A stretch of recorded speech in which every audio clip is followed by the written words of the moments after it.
आवाज की दुनिया के दोस्तों, आप सभी को मेरा यानी हेमंत कुमार का प्यार भरा नमस्कार, आदाब, सत श्री अकाल। Have a great good morning to everybody. आज मैं आपके समक्ष हाजिर हुआ हूं एक गाने के जिक्र को लेकर के। और उस गाने का जो टाइटल है, जो शीर्षक है, वो है महबूबा महबूबा। तो महबूबा महबूबा गाना आपने बहुत सुना होगा और बार बार सुना होगा, और अनचाहे और चाहे रूप से भी सुना होगा। लेकिन क्या आप जानते हैं कि महबूबा महबूबा के बनने की जो कहानी है वो बड़ी अजीब कहानी है।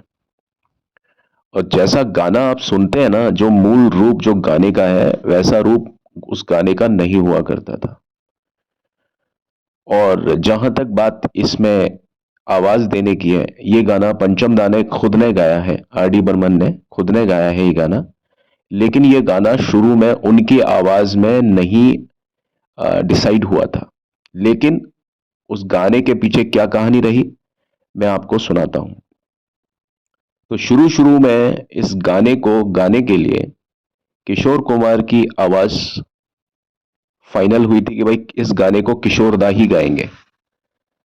पर किसी तरीके से गाना जो है वो पंचम दा की झोली में आ गया। अ, हुआ यह था कि एक बार आर डी बर्मन यानी राहुल देव बर्मन के मामा जी, उनका नाम था निर्मल कुमार दास गुप्ता। वो अपनी बहन, यानी उनकी जो बहन है वो कौन होंगी, वो राहुल देव बर्मन बर्मन यानी आर डी बर्मन साहब की जो मम्मी है, जो मदर थी उनकी, मीरा देव बर्मन, उनसे मिलने के लिए उनके जो भाई थे श्री निर्मल कुमार दास गुप्ता जी, वो मिलने के लिए कहाँ पहुंचे, मुंबई पहुंचे। और पंचम और उनके मामा के बीच में बहुत एक जबरदस्त प्रेम था, एक अलग ही तरह का। मामा भांजों में अक्सर देखने को मिलता है ना, दुश्मनियां भी होती हैं कई बार। जैसे कंस मामा हुआ और कृष्ण मामा हुआ, शकुनी मामा हुआ और आपके पांडव। लेकिन कुछ मामा और भांजों की जो दोस्ती होती है ना, बड़ी अच्छी होती है। मामा भांजा नाम की फिल्म भी बनी है। बहरहाल, हम बात करते हैं पंचम और उनके जो मामा हैं, जिनका नाम था निर्मल कुमार दास गुप्ता। उनके बीच बहुत एक जबरदस्त अटूट प्रेम था, बहुत अलग तरह का। और वो मामा भांजों से कहीं ज्यादा दोस्त की तरह व्यवहार करते थे। और जो पंचम दा यानी आर डी बर्मन साहब थे, वो अपने मामा जी को मोनी दादू कह करके बुलाते थे। और जो मामा जी थे, वो अपने भांजे यानी आर डी बर्मन साहब को टुबलू कह करके बुलाते थे। और टुबलू जो है वो आर डी बर्मन का बचपन का नाम है। टुबलू नाम से बहुत लोग उनको बुलाया करते थे। पंचम के अलावा उनका टुबलू नाम भी है, जो कि प्रचलन में था। तो हुआ यूं था कि जो उनके मामा थे मोनीम दादू निर्मल दास गुप्ता जी, वो मार्च 1975 यानी मार्च 1975 को मुंबई में, जो कि उस समय बॉम्बे हुआ करता था, अपनी बहन मीरा देव बर्मन से मिलने के लिए आए। और उन दिनों शोले के बैकग्राउंड म्यूजिक का रिकॉर्डिंग जो थी वो खत्म हो चुकी थी। और पंचम दा जो थे वो एक गाना महबूबा महबूबा, उस गाने की रिकॉर्डिंग के लिए व्यस्त चल रहे थे। और मैंने आपको तीन चार रिकॉर्डिंग पहले बताया था, वीडियोस पहले, कि जो पहला गाना जो रिकॉर्ड हुआ था वो गाना वही था, कोई हसीना जब रूठ जाती है तो और भी हसीन हो जाती है, स्टेशन से गाड़ी जब छूट जाती है तो एक दो तीन हो जाती है। ये गाना तो पहला गाना था। और लगभग आखिरी में ये गाना जो मैं आपको बता रहा हूं, महबूबा महबूबा, ये गाना लगभग आखिरी में जाकर के पंचम दा रिकॉर्ड कर रहे थे। और वो महीना था मार्च 1975 यानी मार्च 1975। तो पंचम दा ने उस गाने को रिकॉर्ड नहीं किया था, और बस यही था कि एक धुन बनाई होती थी और उस पर एक स्क्रैच रिकॉर्ड पंचम दा ने कर लिया। स्क्रैच रिकॉर्ड मतलब ऐसे ही एक साउंड के ऊपर, एक धुन के ऊपर अपनी आवाज में ही कुछ वो गा दिया। तो जो स्क्रैच रिकॉर्ड था उसको लेकर के वो, जैसे ही उनको पता पड़ा कि उनके मामा जी आए हुए हैं, तो वो सीधा छत पर चले गए। शाम का समय था, मामा जी और मामी जी छत पर चाय पी रहे थे ओडेरा बिल्डिंग पर, और वो अपना पूरा तामझाम लेकर के अपने मामा को ये रिकॉर्डिंग सुनाने के लिए बहुत ज्यादा व्याकुल थे। पंचम दा बड़े बच्चों की तरह थे वो। बहुत उनका व्यवहार ऐसा हुआ करता था कि जो चीज बनाई वो चीज फटाफट बताई सुनाई, हालचाल जानने की कोशिश सबसे, वो क्या कर रहे हैं, दूसरे क्या कर रहे हैं, सबसे जानने की कुछ कोशिश। और मतलब जो कुछ उनकी जिंदगी में चलता था वो उस चीज के बारे में अपने दोस्तों से वो बताते रहते थे। और मामा जी के साथ में भी उनका रिश्ता, जैसा कि मैंने बताया, कि यारी दोस्ती से की तरह था। तो वो स्क्रैच को सुनाने अपने मामा जी का मतलब पूरा तामझाम लेकर के वो छत पर पहुंचे। और जब वो पहुंचे तो पहले तो दोनों मिले, मामा भांजा और मामी भी, और बड़े खुश हुए। और फिर जब पंचम के हाथ में जब वो स्क्रैच सुना, देखा, तो उन्होंने कहा भाई ये क्या चीज है। तो उन्होंने कहा कि मामा मैं एक गाना है उसका रिकॉर्डिंग मैंने किया है, इसका स्क्रैच स्क्रैच रिकॉर्डिंग मैंने अपनी आवाज में किया है। तो मामा जी उनके मतलब बहुत ज्यादा इंटरेस्ट लेते थे उन पंचम के काम में। बहुत सब कुछ छोड़ छाड़ करके उन्होंने मतलब पंचम से बोला कि अच्छा ठीक है मुझे सुनाओ। तो उन्होंने उस समय जो डबिंग आर्टिस्ट तो कोई हुआ नहीं करते थे। आजकल डबिंग आर्टिस्ट होते हैं, बाद में डबिंग आर्टिस्ट का सिस्टम भी शुरू हुआ कि मेन जो सिंगर है वो बाद में आएगा लीड पर, और उससे पहले एक डबिंग आर्टिस्ट होता था। जैसे कि हमारी कविता कृष्णमूर्ति ने ज्यादातर गाने डब किए लता मंगेशकर के, लता ताई के, सॉरी लता दीदी के जितने भी गाने थे वो ज्यादातर कविता कृष्णमूर्ति ने डब किए थे, डबिंग थी। और डब वो आवाज को सुनने के बाद में फिर लता मंगेशकर उस टाइप से गा दिया करती थी कि भाई ये गाना इस तरह से है, क्योंकि लता मंगेशकर बहुत ज्यादा बिजी थी। अब वो हर गाने को सुन करके उस पर लय गति बैठाएंगी, उसमें समय लग जाएगा ज्यादा। तो खास तौर पर लक्ष्मीकांत प्यारेलाल साहब के यहाँ पर यह काम हुआ करता था कि लता जी आएंगी तो उनको कविता कृष्णमूर्ति बताएंगी कि भाई लता जी ये गाना इस तरह से गाया जाएगा। और लता उस गाने को और भी अच्छे तरीके से, अपना जो उनका तरीका हुआ करता था भाई, स्वर कोकिला, वो अपने तरीके से गा दिया करती थी। तो उस तरह से लता मंगेशकर को बहुत कम समय लगता था। तो ये एक कुछ डबिंग का प्रोसेस होता था, ये 80s में जाकर के शुरू हुआ। और मैं बात कर रहा हूँ 1975 की बात कर रहा हूँ, और मार्च महीने की। तो उस समय डबिंग का कोई सिस्टम नहीं होता था, उस समय कोई डबिंग सिंगर नहीं होता था। तो अमूमन ये होता था कि जो जैसे सिंगर नहीं होता था कोई डबिंग, तो संगीतकार खुद अपनी आवाज में ही उस गाने को की धुन पर कुछ ऐसे ही बोगस कुछ डमी वर्ड्स का यूज करके उस गाने को मतलब गा दिया करते थे। और बाद में जब ओरिजिनल सिंगर आता था और फिर वो जो उसमें गीतकार अपना योगदान देता था, तो उन डमी वर्ड्स को हटा करके, उन डमी शब्दों को हटा करके, गीतकार उन्हीं मीटर के ऊपर, उसी धुन के मीटर के ऊपर अपने शब्दों का समायोजन और शब्दों को सजा देते थे सिचुएशन के हिसाब से। और फिर उसको बाद में जो सिंगर्स होते थे वो गा दिया करते थे। तो इस तरीके से गाने का जन्म और उसका पूरा निर्माण होता था। तो पंचम दा ने उस गाने को अपनी आवाज में ही गा दिया था, स्क्रैच उसको बोलते हैं, क्योंकि वो फाइनल नहीं था। तो उन्होंने बोला कि ये गाना मैं किशोर दा से गवाऊंगा, ये मैंने अभी तो फिलहाल अपनी खुद की आवाज में स्क्रैच रिकॉर्डिंग यानी स्क्रैच आर्टिस्ट के तौर पर मैंने गा दिया है। तो जब मामा ने जब उस गाने को सुना तो उन्होंने कहा कि अरे भांजे, बंगाली में बोला, मैं तो हिंदी में बोलूंगा। तो उन्होंने बोला कि अरे भांजे, ये तो गाना तुम्हारी आवाज में ही बहुत भला लग रहा है, बहुत अच्छा लग रहा है, इसे किशोर कुमार से गाने की गवाने की क्या जरूरत है। अब पंचम दा ने कभी इस ओर ध्यान नहीं दिया कि यार मैं भी इस गाने को गा सकता हूं या क्या कुछ कर सकता हूं। तो वो अपने मामा को सिर्फ सुनवाना सुनाना चाहते थे कि भाई मैं ये काम कर रहा हूँ। उनका मकसद ये नहीं था कि भाई मैं इस गाने को गा रहा हूँ। उन्होंने कहा ठीक है, लेकिन मामा इस बात पर पूरी तरीके से श्योर थे। अश्योर थे इस चीज को लेकर के कि भाई ये गाना पंचम अगर खुद ने गाया है और गाना बिल्कुल सूट कर रहा है, इसके वर्ड्स हैं जो महबूबा महबूबा, अभी तक सिचुएशन तय नहीं हुई थी एक्चुअली, लेकिन गाना जो है ना वो आपकी तुम्हारी आवाज में ही बहुत बढ़िया जाएगा ये गाना।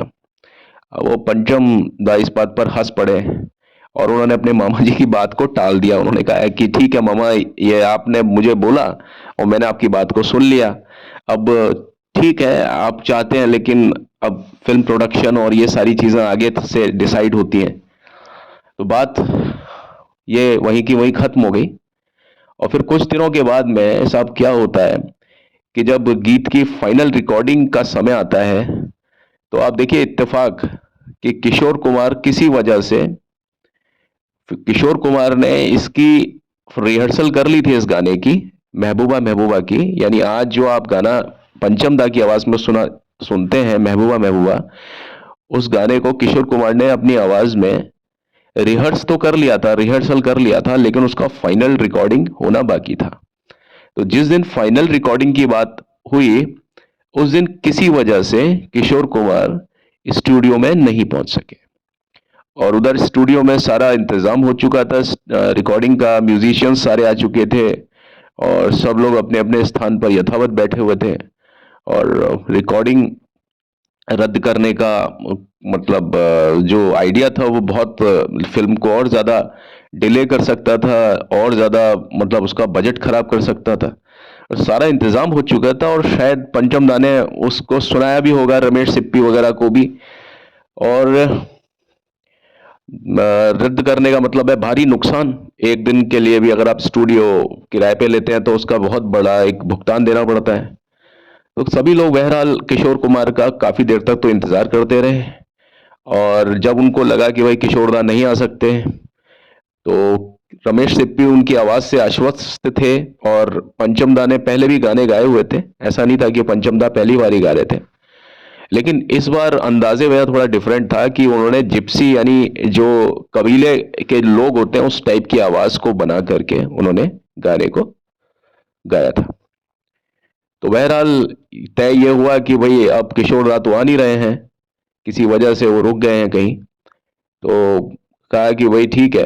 रमेश सिप्पी को बड़ा अच्छा लगा था, वो पहले ही इस गाने को सुन करके उछल पड़े थे। तो उन्होंने कहा कि ऐसा है पंचम, इस गाने को अब तुम ही गाओगे, अब ये स्क्रैच रिकॉर्डिंग को फाइनल रिकॉर्ड तुम ही करोगे अपनी आवाज में। और वैसे भी ये जो गाना है, रमेश सिप्पी का ये सुझाव था कि वैसे भी ये जो गाना है ना, मैं किसी हीरो की के ऊपर फिल्माऊंगा नहीं। अगर ये गाना अमिताभ बच्चन पर फिल्माया जाना होता या धर्मेंद्र पर फिल्माया जाना वाला होता, हालांकि धर्मेंद्र पर इस फिल्म में किशोर दा की आवाज को सूट किया है, ये दोस्ती हम नहीं तोड़ेंगे। तो उन्होंने कहा कि ये गाना ना तो धर्मेंद्र पर सूट किया मतलब फिल्माया जाना है, ना ये गाना बच्चन साहब यानी अमिताभ बच्चन पर फिल्माया जाना है। ये गाना जो फिल्माया जाना है ना, ये किसी हीरो पर नहीं फिल्माया जाना है। ये गाना बेसिकली एक सिचुएशन जो बन रही थी ना, जो कि हीरो के ऊपर नहीं थी, उस व्यक्ति के ऊपर फिल्माया जाना है जो कि गब्बर सिंह को गोलियां या हथियार बेचने के लिए आता है। और वो जलाल आगा साहब का उस समय कुछ विचार किया जा रहा था कि जलाल आगा साहब एक गाने के लिए आएंगे। आपने देखा अल्टीमेटली जलाल आगा ही उस गाने को गाने के लिए पर्दे पर हैं, जलाल आगा और हेलन डांस करती हुई। तो उन्होंने कहा कि ये गाना जो है वो जलाल आगा का कंसीडर कर रहे हैं हम लोग, तो वो गाएंगे और जलाल आगा के लिए आपकी आवाज फिट बैठ जाएगी, उसमें कोई दिक्कत नहीं है, क्योंकि आवाज असरदार है और वो गाने का जो जो थीम है वो भी उस हिसाब से जाता है सब कुछ। तो मुझे लगता है कि ये गाना पूरी तरीके से फेवर करेगा। तो इसलिए अब आप ही इस गाने को गाओगे। और उसी समय मामा जी की कही हुई बात, जो मामा जी ने काफी दिन पहले उनसे कही थी, अचानक से वो बात पंचम दा को याद आ गई कि यार मामा जी ने कहा था कि पंचम, इस गाने को तो तुम अपनी आवाज में ही रखो, इसको किशोर से गाने की जरूरत नहीं है गवाने की, क्योंकि ये गाना तुम्हारी आवाज में इतना फब रहा है, इतना सज रहा है कि अगर तुम इसको चेंज करते हो तो वो ठीक डिसीजन नहीं होगा। तो पंचम दा मुस्कुराए, अपने मामा जी को ऐसे ही याद करते हो। देखिए लोग ऐसे ही याद आते हैं आपको जिंदगी में, जो व्यक्ति आपकी आंखों के सामने नहीं होता। मामा तो जा चुके थे कैलकाटा, उस समय कैलकाटा ही बोलते थे, अब कोलकाता बोलते हैं। तो मामा तो खैर चाय वाय पी के एक समय गुजार करके मार्च के महीने से हो करके वो अब कैलकाटा जा चुके थे। लेकिन पंचम दा को अब स्टूडियो में अपने मामा की याद आती कि भाई मेरे मामा ने ये कहा था कि पंचम इस गाने को अपनी आवाज में ही रहने देना। और वो वक्त आ गया तो पंचम दा ने अपने चेहरे पर मार्मिक मुस्कुराहट लाए और ईश्वर को धन्यवाद दिया। हालांकि पंचम दा नास्तिक रहे जिंदगी भर, लेकिन फिर भी उन्होंने ईश्वर को धन्यवाद दिया। वो देवी माँ को ही मानते थे, तो उन्होंने उनको मतलब धन्यवाद कहा होगा, थैंक यू कहा होगा। और बाद में ये गाना जब रिकॉर्ड हो गया, उसके बाद में जब किशोर दा ने भी इस गाने को सुना तो वो भी बहुत खुश हुए। उन्होंने पंचम को गले लगा लिया, उछल पड़े और अंततः मतलब अंततः क्या, पहले भी ये स्वीकार किया और आखिरी में भी ये स्वीकार किया कि यार जैसा तुमने गाया ना पंचम, इससे अच्छा तो मैं नहीं गा सकता था। और ये गाना और सिचुएशन के हिसाब से तुमने जो गाने में जो चार चांद लगाए ना, वो मैं लगा नहीं सकता था, मुझे नहीं लगता। और जो मैं रिकॉर्डिंग पर नहीं आया ना, तो बहुत अच्छा हुआ, ये शायद नियति को यही मंजूर होगा, इसलिए ऐसा सब कुछ हुआ।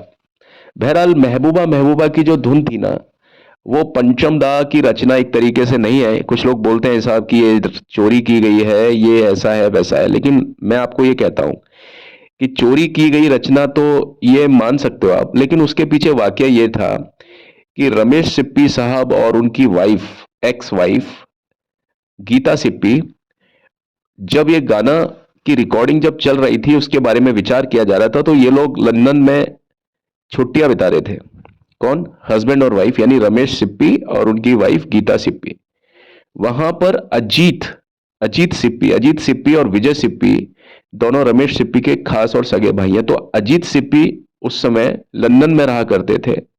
तो वहां पर जैसा कि मैंने बताया, रमेश सिप्पी और उनकी wife Geeta Sippy, ex wife, वहां पर गए और उन्होंने देखा कि वहां पर एक रिकॉर्ड पड़ा हुआ है घर पे। और वो जो रिकॉर्ड था ना, वो गाना ये था, से यू लव मी। और वो गाने का जो गायक थे वो एक बहुत फेमस ग्रीक सिंगर है ना, उनका नाम था डेमिस रूसोस, है ना, कुछ लोग उसको डेमिस रूसो बोलते हैं। तो डेमिस रूसोस की जो रचना थी से यू लव मी, उससे इंस्पायर्ड ये गाना था। और ये गाना जारी हुआ था 1974 में, 1974 में। और ये गाना उस समय नया नया था, प्ले हो रहा था घर में। तो उन्होंने सुना और उनको ये धुन बड़ी अच्छी लगी, से यू लव मी। उसकी जो धुन है वो महबूबा महबूबा वाली धुन है, लेकिन आप कहाँ महबूबा महबूबा को सुनिए, और आप, मैं कहता हूं मेरे कहे अनुसार आप एक बार से यू लव मी को भी सुनिए। लेकिन आप ये कहेंगे कि साहब ये जो गाना है, और ये बिल्कुल कट ही बदल दिया उस गाने का। तो एक्चुअली ये गीता और रमेश जी की जिद जिद थी। गीता सिप्पी ने रमेश से जिद की कि हमारी फिल्म में ये गाना होना चाहिए, इस धुन पर एक गाना होना चाहिए। और ये गाना जो था ना, ये थोड़ा डिस्को और टैपिंग टाइप इफेक्ट था इस गाने में। अब यहां पर शोले फिल्म में तो ऐसी कोई सिचुएशन थी नहीं, वो कोई डिस्कोथेक और वो कोई ऐसा कहानी की जो पटकथा थी, वो तो डकैत वाली थी, ग्रामीण पटकथा थी, गांव और डकैत पर बीहड़, उस तरह से। अब वहां पर डिस्को का क्या काम? अब आप देखिए, वो जो धुन थी, डिस्को वाली जो धुन थी, से यू लव मी, वो जो धुन थी उसको पंचम दा ने किस तरीके से परिवर्तित किया और उसको कैसे जिप्सी इफेक्ट में, यानी बंजारों वाला जो उसमें जो धमक दी है गाने में, जो रिदम दिया है, और पूरा का पूरा जो सिस्टम चेंज कर दिया उस गाने का। और आप देखिए उसका पहला वाला जो फ्रेज है ना, जो पहली वाली जो लाइन है, एक दो लाइन, वहां से उसकी धुन मिलती है। बाकी जो गाना है वो इतना ज्यादा नहीं मिलता, और उसका जो आरपीएम है उसमें भी डिफरेंस है। वो गाना बहुत स्लो और डल जाता है। कौन सा वाला? जो इसका मूल गाना है, से यू लव मी। और एक्चुअली वो गाना भी मूल गाना नहीं है। रूसोस जो थे ना, मैंने बताया जो ग्रीक जो गायक है ना, थे डेमिस रूसोस, वो भी जो उन्होंने बनाया से यू लव मी, वो भी उनका गाना नहीं था। वो जो रूसोस थे, डेमिस रूसोस, वो भी प्रेरित हुए थे, और वो भी एक किसी अन्य गीत से प्रेरित हुए थे। और वो गीत बना था 1973 में। और वो भी एक्चुअली ग्रीक एक गायक थे, उनका नाम था, उनका है वियोल रिस था शायद, मिकालिस वियोल रिस। तो वो एक ग्रीक, भाई नेम ऐसे ही होते हैं, बोला नहीं जाता एकदम से। तो उनका एक नंबर हुआ करता था, उसका नाम था टा रियालिया। टारिएलिया, मैं स्पेलिंग बता देता हूं, TARIALIA।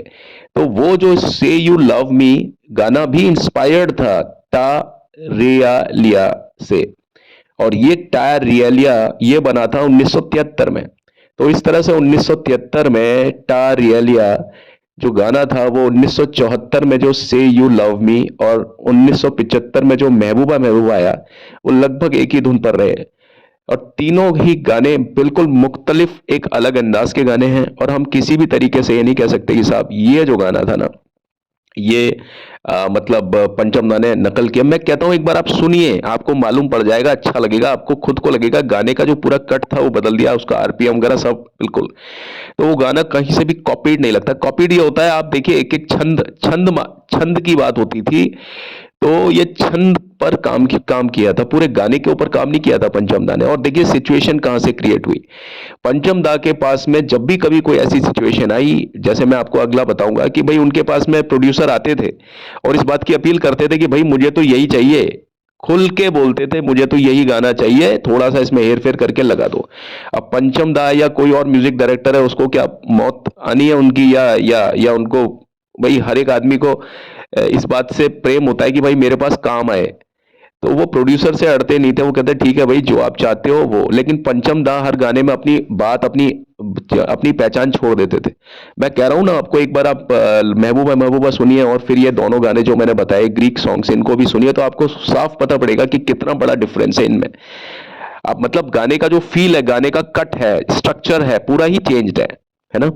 लेकिन ये गाना ऐसे नहीं था कि पंचम दा नहीं चाहते थे कि मैं नकल करूं। उन्होंने जब भी कभी ऐसे किया तो वो प्रोड्यूसर या डायरेक्टर उन लोगों के सजेशन पर किया कि उन्होंने कहा भाई हमें तो यही चाहिए, ऐसा ही चाहिए। अगर मान लीजिए पंचम दा ये गाना नहीं देते तो हो सकता है कोई बात पर मनमुटाव हो जाता, और हो सकता है कि भाई वो लोग जरा सी बात पर कई बार होता है कि भाई ईगो, और भाई बड़े बड़े लोग हैं सारे लोग, तो वो हो सकता है सोचे भाई चलो हम म्यूजिक डायरेक्टर ही चेंज कर देते हैं, म्यूजिक डायरेक्टर अपनी अड़ी पर लगे हुए हैं। जैसे कि आपको मालूम होगा शायद कि लक्ष्मीकांत प्यारेलाल साहब का जरा सी बात पर, छोटी सी बात पर, आप देखिए राज कपूर के साथ में थोड़ा सा विवाद हो गया था, फिल्म जब बन रही थी प्रेम रोग। तो प्रेम रोग के विवाद के साथ में उन्होंने क्या किया कि छोटा सा एक एक चीज जो थी, लक्ष्मीकांत और प्यारेलाल अपनी बात पर थोड़े सा अड़े राज कपूर को कि भाई ये गाना इस तरीके से ये सिचुएशन पर ये धुन जाएगी और इसमें ये बोल रहेंगे। राज कपूर साहब उस बात से एग्री नहीं करते थे, तो उन्होंने उस समय तो उनकी बात को समझा माना, लेकिन बाद में म्यूजिक डायरेक्टर को ही चेंज कर दिया। आप देखिए राम तेरी गंगा मैली जब बनाई राज कपूर साहब ने, तो वहां पर लक्ष्मीकांत प्यारेलाल साहब को रिपीट नहीं किया, वहां पर उन्होंने रविंद्र जैन को लिया। वो जो वो विवाद था उनका, वो उस समय हुआ था प्रेम रोग से। तो आप देखिए कि कई बार प्रोड्यूसर और जो डायरेक्टर होते हैं ना, उनकी बात को म्यूजिक डायरेक्टर को मानना ही पड़ता है, क्योंकि उनको अच्छा नहीं लगेगा कि उनके हाथ से काम चला जाएगा, और ये बात फिर मार्केट में भी फैलती है, और फिर 10 लोग जो आने वाले होंगे म्यूजिक डायरेक्टर के पास में वो भी नहीं आएंगे। तो भैया एक जना गया सो गया, और जो आने वाले जो लोग थे ना वो भी नहीं आएंगे, और मार्केट में गलत संदेश और अफवाह फैलता है। और ये सारी चीजें लाइमलाइट और शोबिस वाली जो चीजें होती है ना, इनमें नमक मसाले और अफवाहें ज्यादा उड़ती हैं। बात होती है छोटी सी और बहुत अलग टाइप की बात आती है। तो ये शोबिस वाली जो चीजें होती है ना, इनसे मतलब आप समझिए कितना नुकसान होता था लोगों का। अब ये जो गाना था ना बेहद कामयाब रहा, ये तो आपको मालूम है। और इसमें जो संतूर बजाया, पहली बार मैं आपको बता रहा हूं इस गाने में संतूर का यूज हुआ। मतलब संतूर तो खैर पहले भी बजे हैं, लेकिन इस गाने में संतूर खास तौर का एक संतूर बजाया है।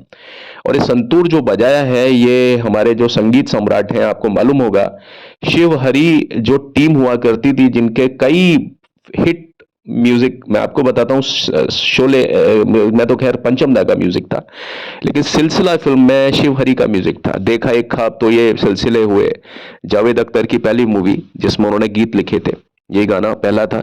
उसके अलावा आप देखिए ये कहाँ आ गए हम, और होली पर जो गाना था रंग बरसे भीगे चुनर वाली, शिवहरी का म्यूजिक आप देखिए। चांदनी में शिवहरी का म्यूजिक है ना।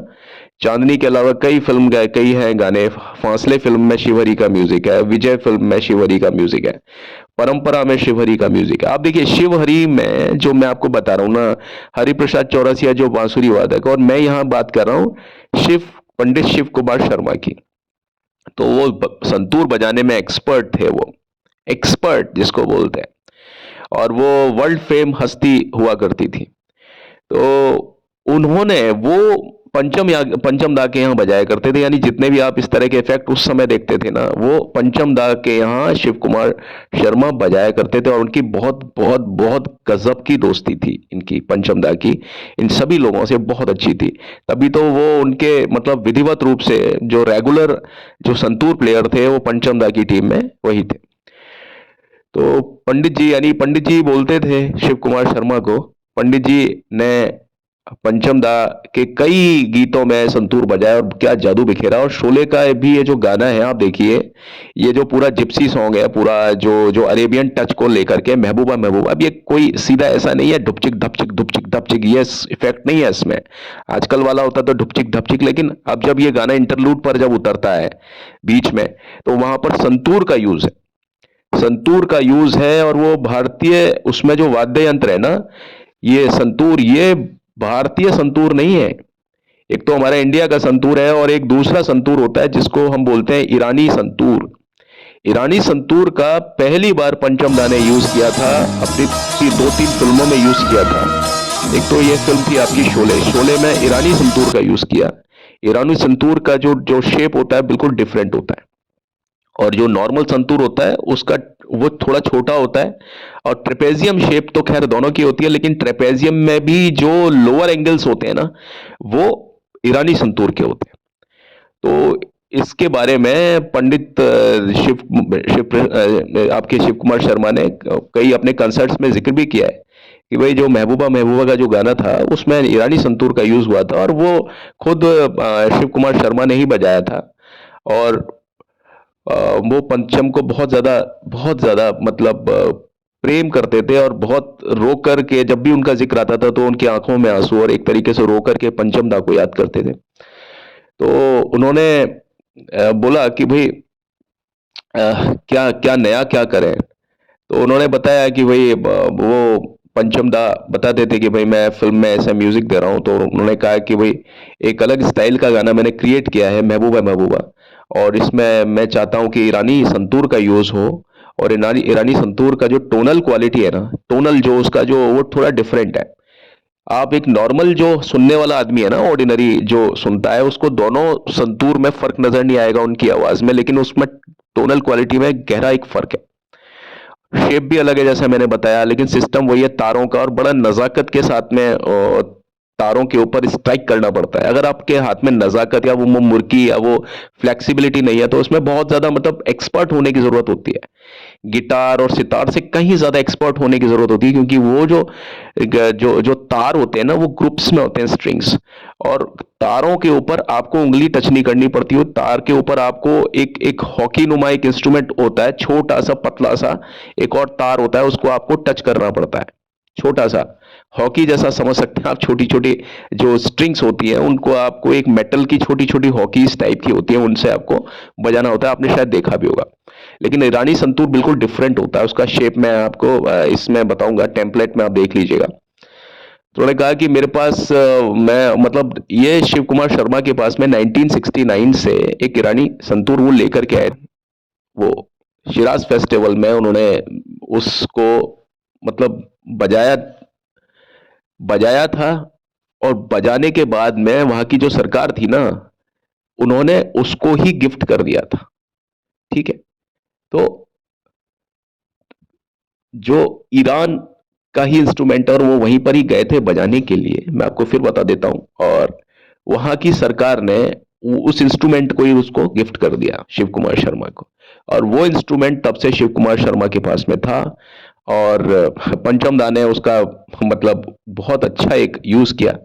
अब आप सोचिए कि कहां पर वो इलेक्ट्रॉनिक इंस्ट्रूमेंट है, और इलेक्ट्रॉनिक इंस्ट्रूमेंट के साथ में किस तरह से उस साउंड को टोन किया, उसको मर्ज किया। मैंने आपको बताया है कि हर साउंड का जो एम्बियंस होता है, जो उसका फ्रीक्वेंसी होता है, वो बिल्कुल अलग अलग होता है, बिल्कुल अलग अलग फ्रीक्वेंसी पर मेगा हर्ट्स होते हैं, डिफरेंट होते हैं। लेकिन उसको सबके हर्ट्स को फिट किया और सेट किया, और किस तरीके से वो गाने में आप एक एक एक चीज आपको परफेक्ट सुनाई देती है, बराबर बराबर सुनाई देती है। ऐसा नहीं होता कि एक की आवाज एकदम डाउन जा रही है, एक की अप जा रही है, एक इंस्ट्रूमेंट की एक की डाउन। तो एक्सपेरिमेंट के तौर पर उस टोन में कुछ बदलाव किया गया, और एक अलग ही अंदाज में उस टोन को रखा गया उसमें, जो कि उस गाने के मूड को सूट करे। अब आप देखिए, कहाँ तो महबूबा महबूबा गाना पूरा का पूरा, और उसमें संतूर का यूज किया गया, लेकिन टोन के हिसाब से किस तरीके से उसको शिव कुमार शर्मा ने बजाया, उसको निर्देशित किया पंचम दा ने, है ना। तो वो बड़ा ही प्रोमिनेंट पीस था। हालांकि वो पीस गाने में कब आता है और कब चला जाता है लोगों को पता नहीं है, क्योंकि पीपल एक्चुअली यार actually unnoticed about that sort of things. क्योंकि वो जब देखते हैं तो सिर्फ मैंने क्या बताया, गाने का सिर्फ वो शब्दों को देखते हैं। अरे भैया, शब्द भी इफेक्ट कब कर रहे हैं, शब्द भी आपके दिमाग पर कब असर डाल रहे हैं, जब उसके बीच में गाना है। लेकिन हमारा जो दिमाग होता है ना, वो ये सोचता है कि सिर्फ शब्द की वजह से ही वो गाना अच्छा सुनाई दे रहा है उनको, जबकि सच बात यह है कि इनडायरेक्टली आपका जो दिमाग है ना, वो संगीत को भी ले रहा है अपने अंदर। अगर उस गाने में से अगर उस संगीत को, उस ईरानी संतूर को हटा दिया जाए या उन सारी चीजों को हटा दिया जाए ना, तो वो अकेला महबूबा महबूबा गाता हुआ कोई भी अच्छा नहीं लगेगा। ठीक है ना। पंचम दा भी इतने अच्छे नहीं लगेंगे सिर्फ उसको गाते हुए। ठीक है, नॉर्मली गाएंगे अच्छा लगेगा, लेकिन मीटर के साथ में गाएंगे तो अच्छा लगेगा, लेकिन साजो सामान और साज और मतलब इंस्ट्रूमेंट के साथ में गाना अलग ही सूट करता है।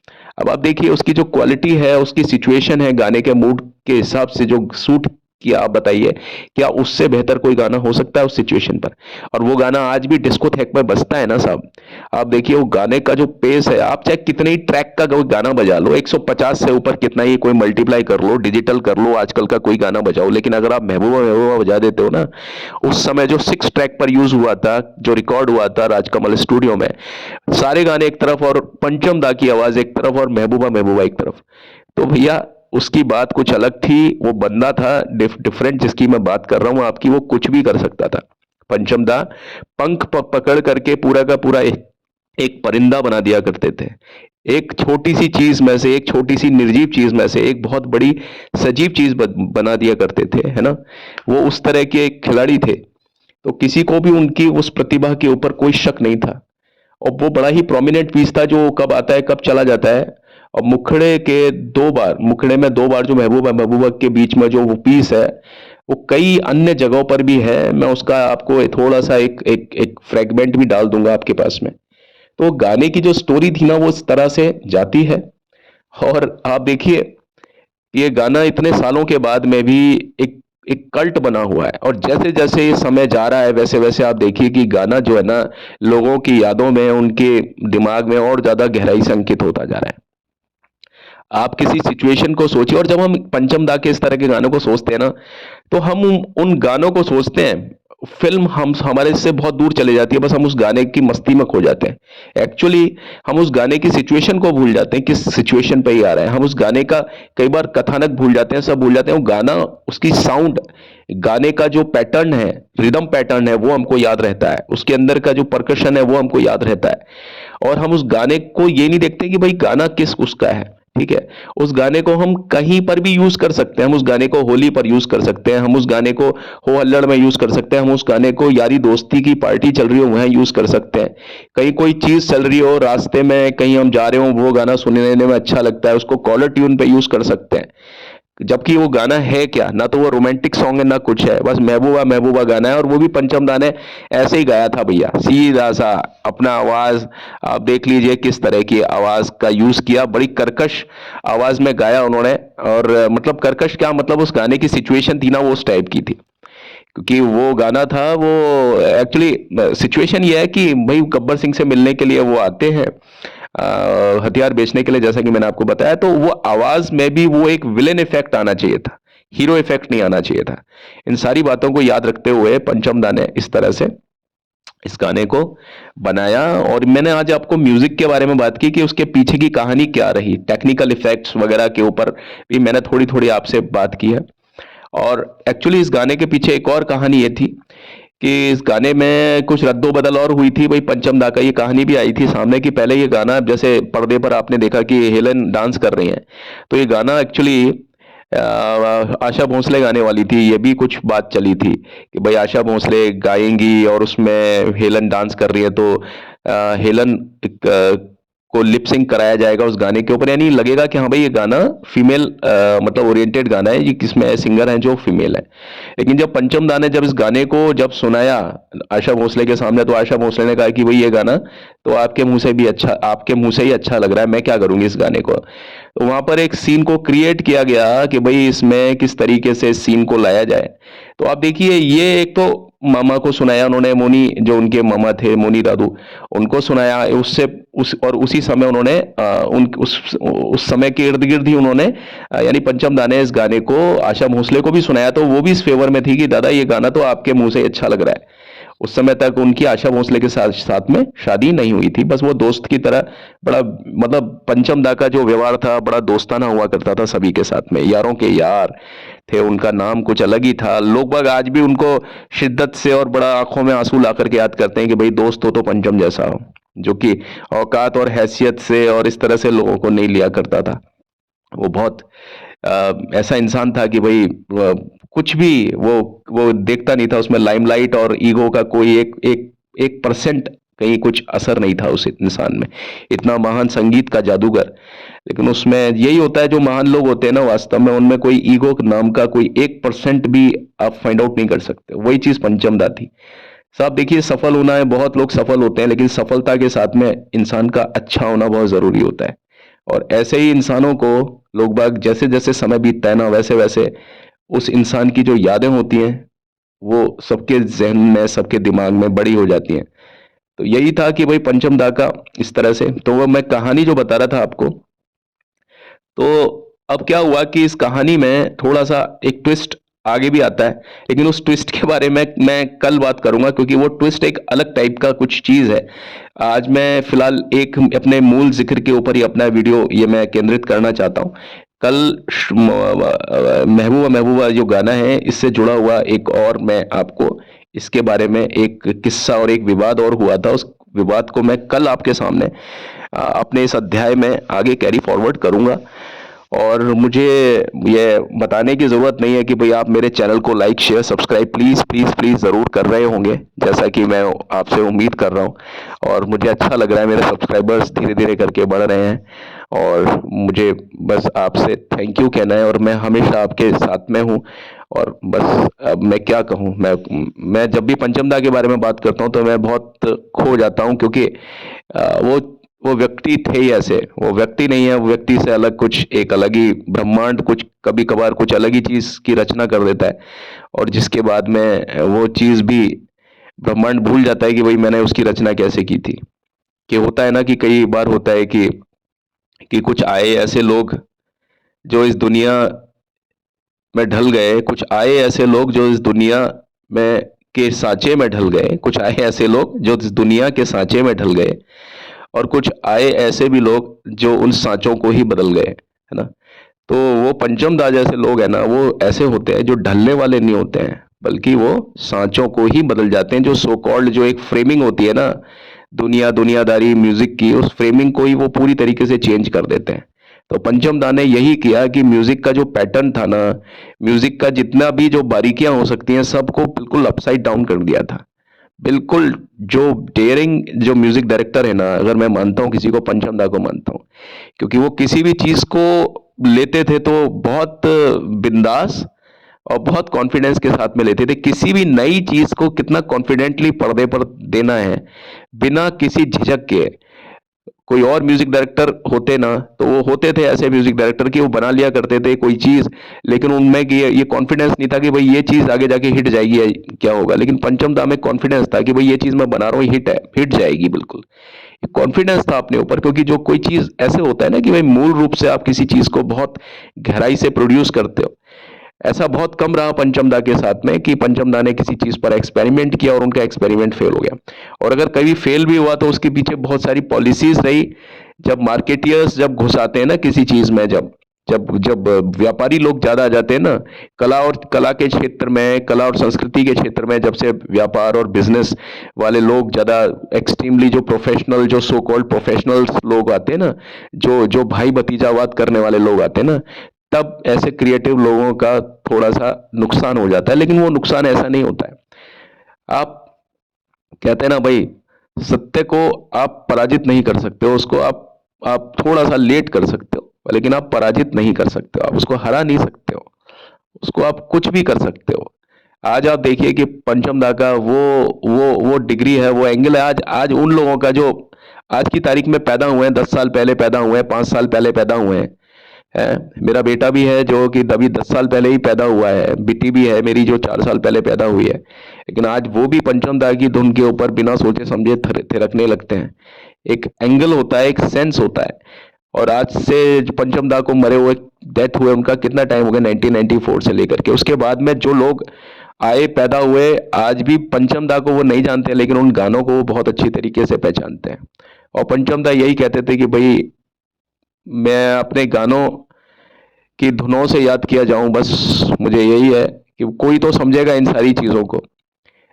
अपने जाने के बाद में बहुत सारे ऐसे गाने थे जो उनके दिमाग में ही रह गए, सैकड़ों ऐसी धुनें थी, वो उस चीज़ को कभी परिलक्षित कर ही नहीं पाए। बस यही था आज का मेरा यह अध्याय, और कल मैं इसके बारे में आगे की बात करता हूँ आपके सामने। प्लीज़ मेरे चैनल को लाइक शेयर सब्सक्राइब ज़रूर करना, और बस इन्हीं दुआओं के साथ में कि आप अपना दिन, अपना समय, अपना वक्त, अपना दिन दिवस बहुत अच्छी तरीके से व्यतीत करें। ईश्वर आपके कर्म के साथ में, आपके धर्म और आपके आपके मिजाज के साथ में आपको बहुत उन्नति दे, बहुत बुलंदियां दे। और इसी आशा, इसी उम्मीद के साथ में फिलहाल के लिए मैं आज्ञा देता हूँ, आज्ञा चाहता हूँ। अभी तो चलता हूँ, लौट के मिलता हूँ। Thank you and have a nice time. May God bless all of you. Bye bye, take care.